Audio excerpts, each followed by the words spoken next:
और आज हमारे साथ जो अतिथि हैं हमारे, वो देश में शराब को बंद करने पर अभियान छेड़े हुए हैं।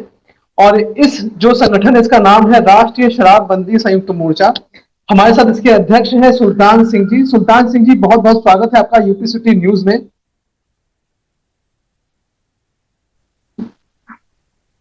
सुल्तान जी, हमें ये बताएं कि आपका संगठन क्या है और कैसे काम करता है।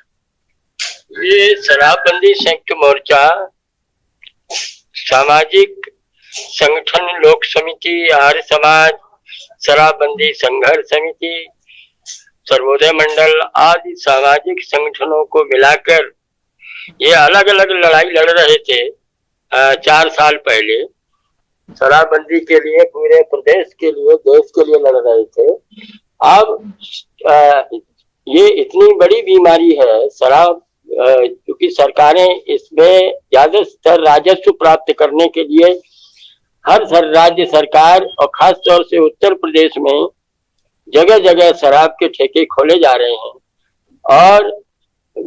इसके साथ ही जो जहरीली शराब की घटनाएं निरंतर बढ़ती जा रही हैं। आज से 2016 में उन्नाव में 1 सैकड़ा लोग दारू जहरीली शराब पी के मरे थे। इसके बाद में जुलाई 2016 में अलीगंज एटा में करीब 50 लोग जहरीली शराब पी के मरे थे। और ये सिलसिला लगभग बराबर जारी है, कभी कानपुर, कभी बाराबंकी, और अभी हाल में अलीगढ़ में 107 लोग जहरीली शराब पी के मरे, और आगरा में अभी हाल में 10 लोग जहरीली शराब पी के मरे। ये इस सब के पीछे एक ही कारण है कि ये जो शराब माफिया पूरे देश में समानांतर शराब का कारोबार चला रहे हैं, इनका राजनीतिक कहीं ना कहीं इनको ताकत मिली हुई है। इसीलिए देसी शराब के ठेके जो सरकार के द्वारा लाइसेंस प्राप्त लोग, वहां कैसे जहरीली शराब उन ठेकों में पहुंच जाती है और वहां से ही ज्यादातर ये घटनाएं घट रही हैं। और जब घटना घट जाती है, लोग मर जाते हैं, तो सरकार उनको मुआवजा दे करके और जो लोग भी इसमें संलिप्त होते हैं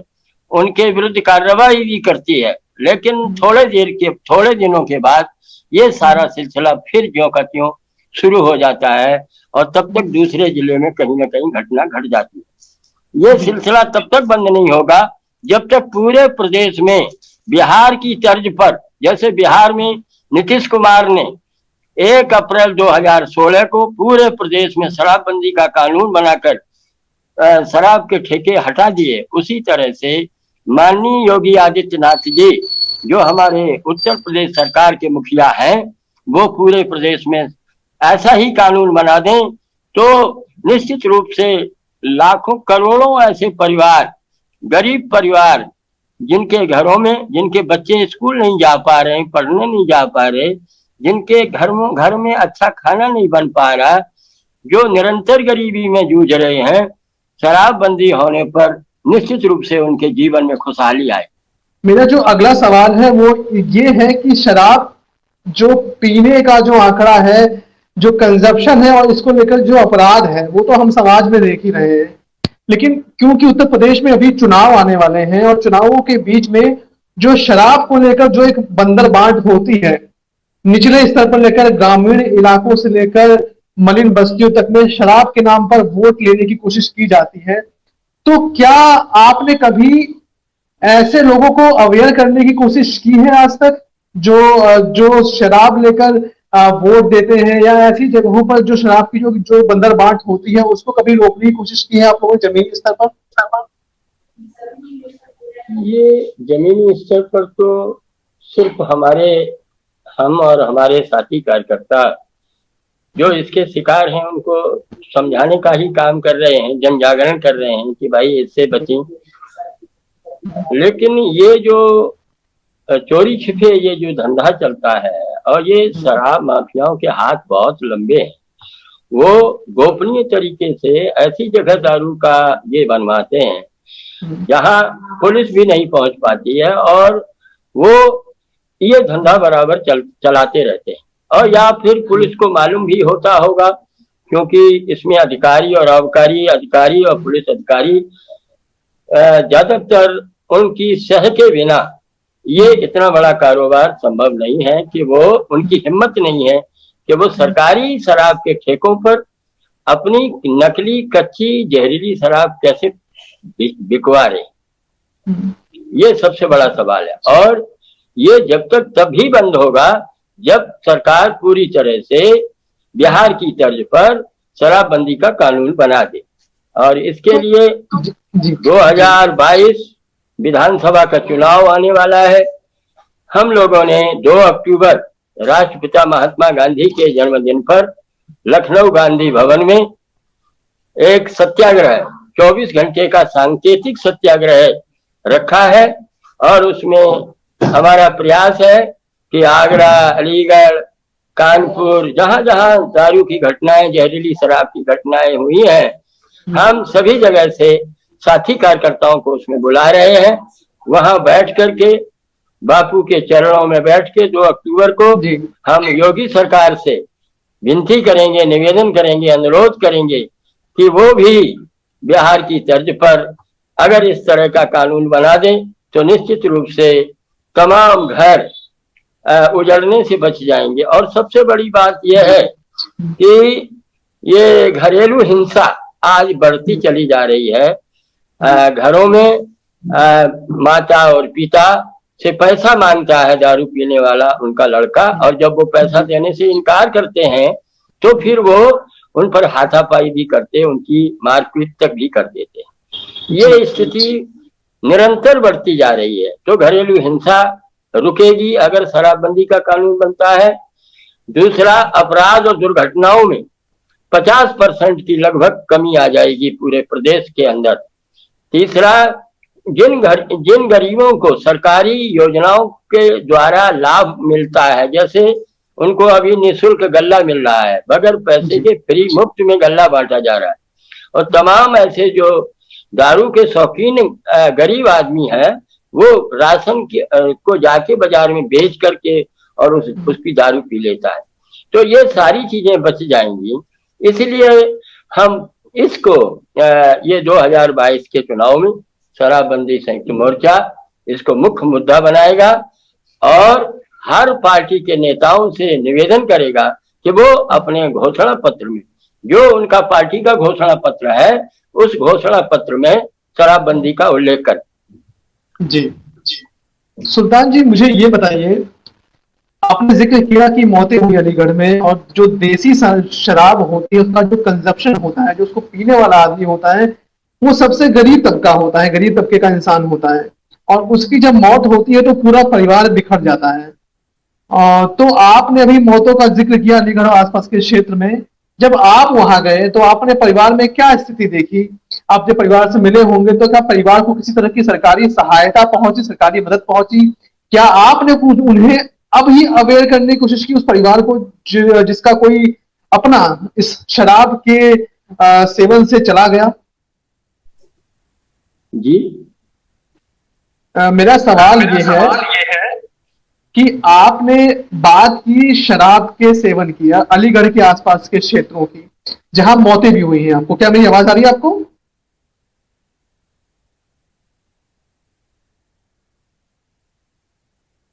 मेरी आवाज आ रही है? आपको उनको तो वो सरकारी स्तर पर जो किसी को 2 लाख किसी के परिवार में पैसा पहुंच गया, ये राहत उनको मिली, लेकिन उनके लिए बाकी और कुछ नहीं हुआ। और हम लोगों को तो सिर्फ एक ही मुद्दा हमारे सामने, हाँ, उनको सांत्वना देना, उनको, उनसे परिवार के लोगों को, लेकिन वो सिर्फ ऊपरी दिखावटीपन होता है, क्योंकि ये निरंतर ये चीजें बराबर हो रही हैं और ये तभी बंद होगी जब तक सरकारी स्तर पर, शासन स्तर पर शराबबंदी का कानून नहीं बनेगा। जी, इस कानून की मांग आप कर रहे हैं, आप सरकार से निवेदन कर रहे हैं कि कानून बनाया जाए,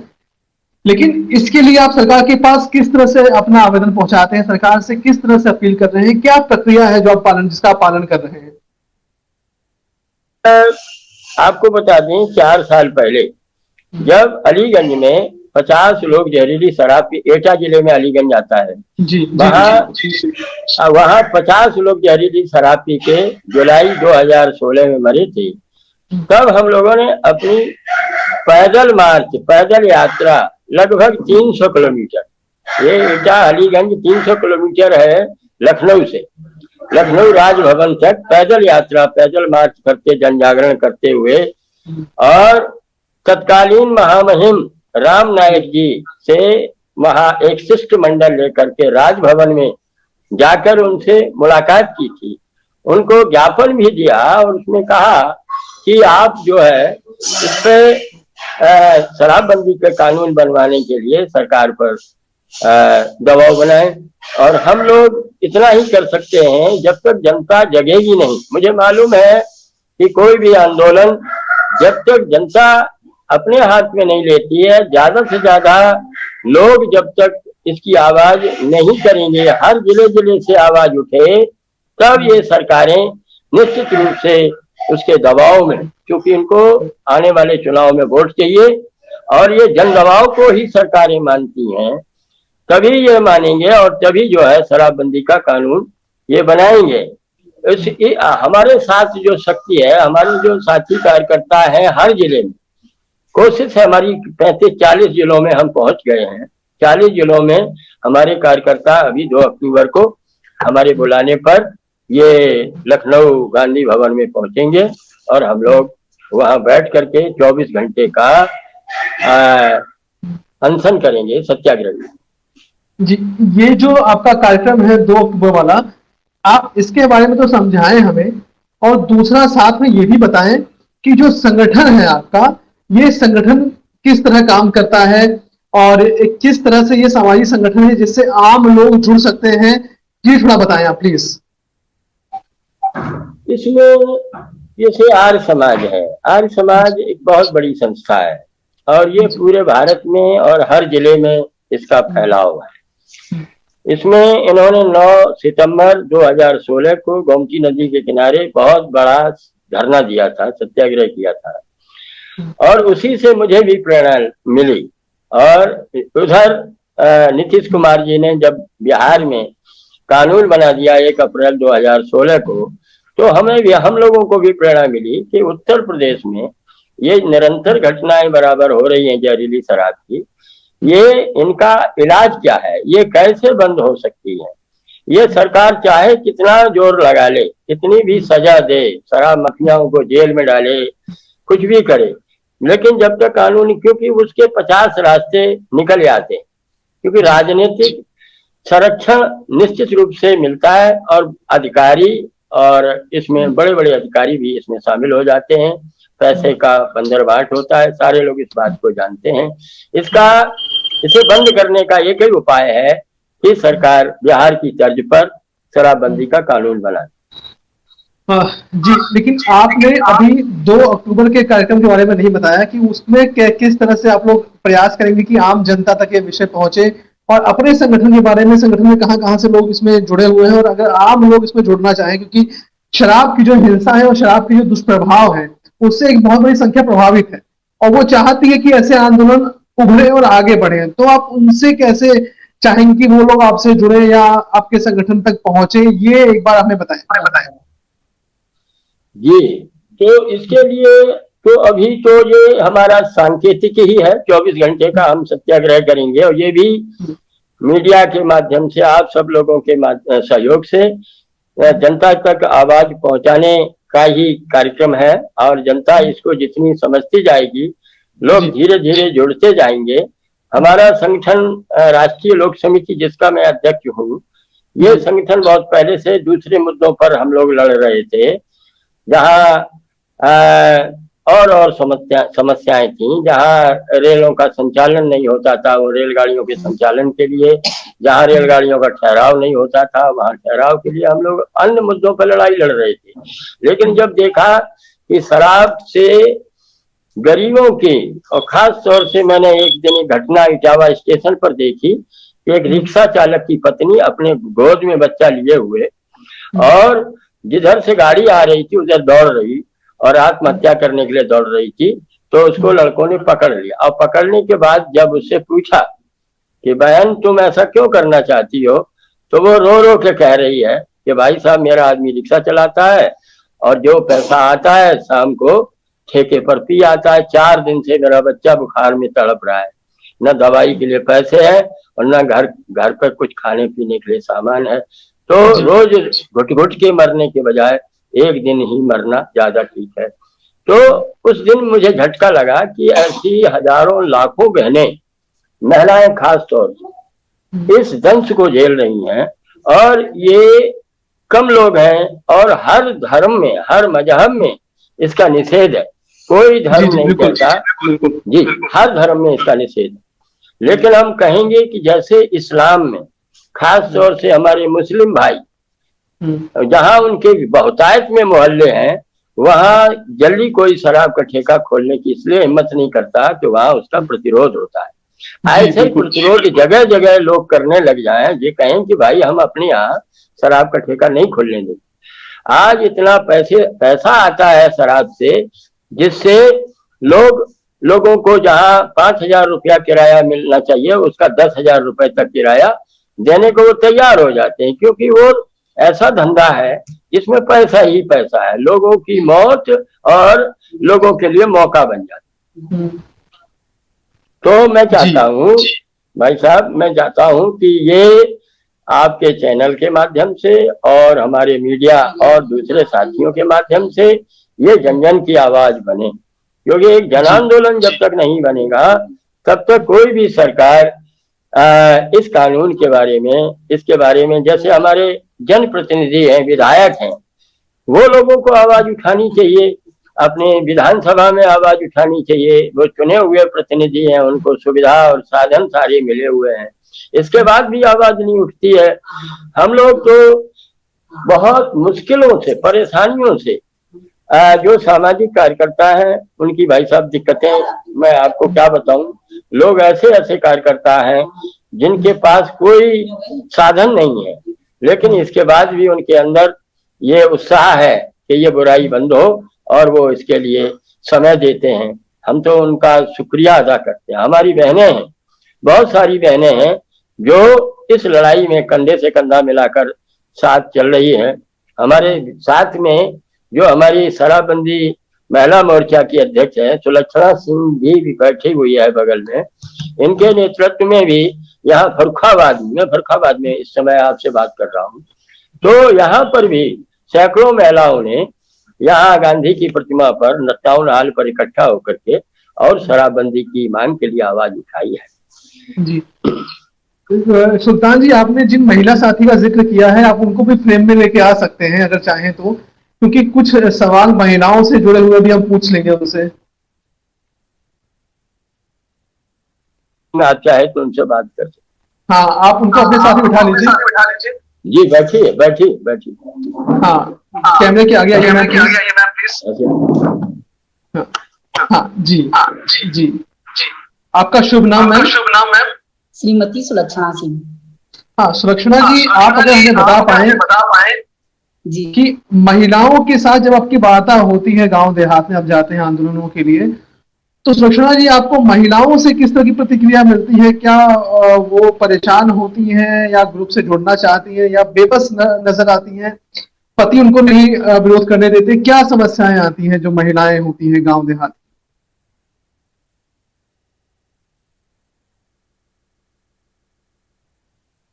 महिलाएं गांव में जाती हैं, वो मिलती हैं तो बताती हैं कि मैडम हमारे हस्बैंड शराब पीते हैं, बच्चे परेशान हैं, बताओ हम क्या करें, हमारे घर का खर्चा नहीं चल रहा है। राशन लेने जाते हैं तो उस पे आधार कार्ड मांगते हैं, और ये शराब लेने जाते हैं तो उस पे आधार कार्ड क्यों नहीं लगता है? तो परेशानी तो है। ये विधवाएं हैं, बेचारी विधवाएं हो गई हैं शराब के चक्कर में पी के, और उनके हस्बैंड खत्म हुए, तो हमें दुख लगता है उनके साथ में बात करने में।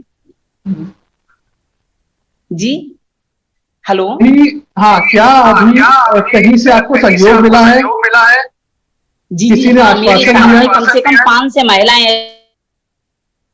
हस्बैंड खत्म हो गए, परेशान हैं उनके घर से, और उन्हें मारते पीटते हैं। जब हम लोग गए हैं, उनके समझाए उनके पति को, हस्बैंड को, और तो और सर हमने धमकी भी दी कि अगर तुमने शराब पी तो समझ लेना। और उन लोगों को हमने मतलब किसी वैद्य से जाके उनको दवाई भी उनके हस्बैंडों को खिलवाई कि मतलब इन्हें चुपचाप दे देना तो इससे शराब छूट जाती है। पर हम कहाँ तक प्रयास करें, जब तक ये शराब बंदी नहीं होगी, इनके ठेके बंद नहीं होंगे, तो ये प्रयास भी मतलब फिर जब मालूम पड़ जाती है तो उनके हस्बैंड को दोबारा से मारते हैं, फिर हमें कोतवालियों में और उससे पुलिस का सहारा लेना पड़ता है। जी, तो सुरक्षा जी कभी किसी आपराधिक गतिविधि के आदमी ने आपको डराने धमकाने की कोशिश की है, किसी शराब माफिया से आपका पाला पड़ा हो जिसने आपको असर डालने की कोशिश की हो आपके ऊपर, ऐसा कुछ हुआ है? नहीं नहीं नहीं, बिल्कुल हमें मिलते हैं, उनके हस्बैंड करते हैं, कहते हैं कि ये क्या कर लेंगी, पर कहते नहीं कि पुलिस का सहारा लेके, और हम जब 50 लेडी हो जाती फिर उनकी कुछ नहीं चलती और डंडा वंडा से पिटाई विटाई भी करते हैं, क्योंकि हम दिखने में भी सॉलिड है और वैसे भी हैं और गाली गलौज भी करते हैं, वैसे प्यार से समझाते हैं, नहीं है तो फिर मतलब वो करना पड़ता है, तो समझ जाते हैं। इतना खौफ भी है कि हाँ वाकई में ये महिला बहुत तेज तरह मालूम पड़ गई तो ये मारेगी, फिर हम ऐसी लेडीज जोड़ते हैं कि तेरा साथ हम देंगे, अगर ये पी के आता है तो बता देना, तो डर की वजह से मतलब भय भी बैठ गया उन्हें कि हाँ वाकई में अगर ये घर पे आ गई सुलक्षणा सिंह या फोन कर दिया हमारी मिसेज ने तो वो खालो देड़ देंगी। जी जी, सुलक्षणा जी और सुल्तान जी, आप हमें एक बार सुल्तान जी आप हमें बताएं कि आपको जो संगठन है उससे किसी को जुड़ना हो तो कैसे जुड़ सकता है, ये हमें बताएं एक बार। ये नंबर है हमारा, ये जो नंबर है उस नंबर से भी लोग जुड़ सकते हैं, और पर्चे हैं, पैम्फलेट भी छप रहे हैं और बराबर बट रहे हैं, और जहां भी जा रहे हैं वो लोग सीधा संपर्क भी कर रहे हैं, बहुत धीरे धीरे लोग, लेकिन गति बहुत तेज नहीं है। सबसे बड़ी बात यह है, कठिनाई तो हो ही रही है, लेकिन फिर भी लखनऊ में हमारा प्रयास है कि कम से कम 400-500 लोग कम से कम इकट्ठा हो गए। जी जी, तो सुरक्षा जी आप ये बताएं कि क्या किसी राजनीतिक हस्ती से, विधायक से, सांसद से या पॉलिटिकल पार्टी के स्तर पे आप लोगों को कोई भरोसा दिया गया है कि अगर हम सत्ता में आएंगे तो हम इस पर प्रतिबंध लगाएंगे, शराब रोकेंगे या हम ऐसा कर देंगे, ऐसा कुछ हुआ है कभी? सर कोई नहीं, मतलब इन लोगों के लिए तो ये शराब मुद्दा ही है, इनके लिए ये लोग तो खुद ही मतलब बंटवाते हैं, जब इलेक्शन होता है शराब बंटवाते हैं, हमारा वही पंगा हुआ है अभी मतलब जिला पंचायत का मतलब अभी इलेक्शन हुआ था प्रधानी का, हमने कई जगह पर ये खोके, ये जो ठेके मतलब उनके खोके लगे हुए थे, दुकान जिसमें शराब चुपचाप रखी हुई थी, वह हम 25 महिला लेके पहुंचे वहां, तो तुरंत मतलब ऑब्जेक्शन, फिर डीएम साहब ने कहा कि मैडम ये गलत है, इनकी कैसे मुकदमा लिखा जाए, मैं क्यों मुकदमा लिखा जाएगा मनी, और पर उन लेडीजों को लिया था जो शराब पीते, उनके हस्बैंड, उनको सामने किया गया था, फिर नहीं कुछ मतलब ये हुआ, बंद करवा दिए थे, फिर मतलब शाम को 11 बजे तक नहीं खुलती थी, शाम को ही बंद हो जाती थी, मतलब एक टाइम रखो, कोई ये थोड़ी नहीं पूरे दिन शराब की दुकान खुल रही है, कोटी राशन के लिए जाते हैं तो वहां आधार कार्ड चाहिए, यहाँ किसका आधार कार्ड है, हर एक आदमी नहीं, शराब क्या तुम जहर बांट रहे हो, ये खाने के लिए तो ये कहते नहीं है कि एक चॉकलेट देगा तो चॉकलेट नहीं देगा तुरंत, ये शराब भैया पियोगे, चलो चीयर्स करें, कभी किसी ने जूस दिया है, तब ये डीएम से हम लोग ऐसे बात करते हैं, तब मतलब करके हमारी बात सुनते हैं और कहते हैं कि अरे मैडम धीरे धीरे करके होगा, और आप लोग ऐसे ही बंद करवा देंगे, दुकान तोड़ेंगे, तो ये गलत है, पर हम दुकान नहीं तोड़ना चाहते, हम तो ये चाहते हैं कि दुकान जो ठेके हैं वो बंद किए जाएं, जो शराब कच्ची शराब है, आदमी मर रहे हैं, पति खत्म हो जाते हैं, कितना बेकार लगता है, आके रोतियां वहां जाते हैं, कितना बेकार लगता है, बच्चे दूध के लिए तड़प रहे हैं और आदमी शराब पी के आ रहा है, सब्जी नहीं है घर में, आके फिर पीटता है, माल जेवर और उनके मतलब मंगलसूत्र तोड़े जाते हैं, अच्छा लगता है, ये कितना बेकार लगता है। जी जी बिल्कुल, आपने अपने जो इमोशंस हैं इसको आपने जाहिर किया यहाँ पे, और निश्चित ही जो हम, आप एक मिनट मैंने आपको म्यूट किया हुआ है,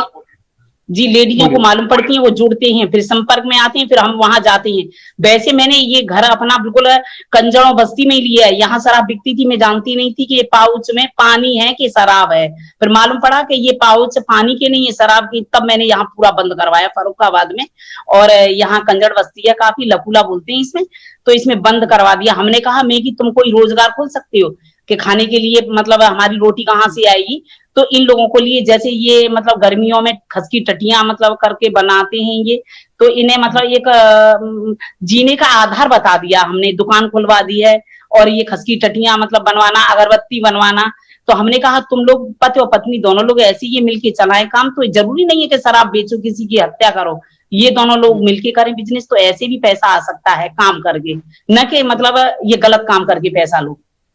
जी जी, तो सर जहां जहां बस्ती में होती है तो मतलब ये डीएम के द्वारा मिलके ये, और हम चाहते हैं कि हर एक जिले में ये चीज होनी चाहिए कि जहाँ ये मतलब शराब बनती है, कच्ची शराब बनती है और ये ठेके खुले हुए हैं, तो जरूरी है कि वो अपना नाम इससे शराब से ही चलाएं। कोई बिजनेस भी कर सकते हैं, कोई भी काम खोल सकते हैं, इतने काम चल रहे हैं। अपनी दुकान खोल के बैठ सकते हैं, कोई भी मतलब अपना उद्योग खोल सकते हैं, छोटे से लेके बड़े स्तर तक। अगरबत्ती बनाना, अचार डालना, पापड़ बनाना और भी है।